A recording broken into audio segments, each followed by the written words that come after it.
لم يخلق مثله بك. No se ha suscitado un ser que iguala al profeta junto a ti.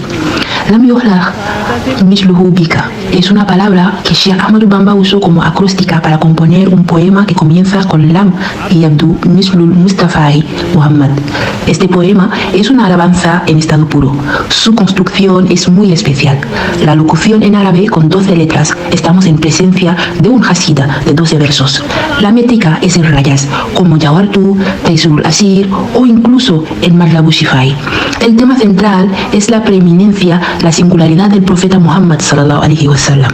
Cabe destacar en lo que respecta a la composición que el título en sí es laudativo. Se añade que el autor desde el primer verso escribe Lam yabdu mislul Mustafa Muhammadi sirran huwa jahran fi baraya Samadi.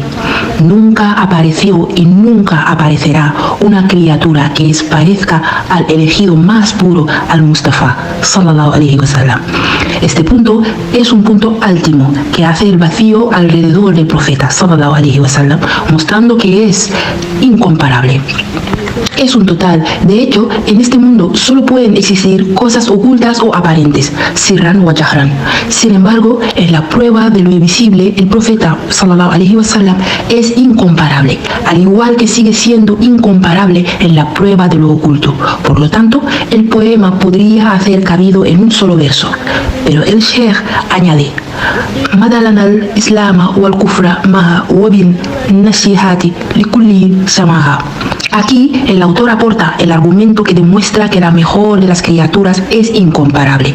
A tal efecto menciona, ha promovido el Islam, ha aniquilado la incredulidad con la manera por el consejo útil, nasiha.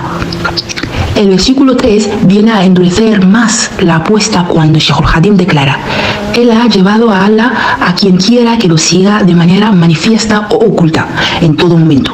Y el Sheikh agregó al versículo 4: Trabajar en su servicio me ha erradicado todos los defectos y me ha conferido constancia en la rectura y la pureza.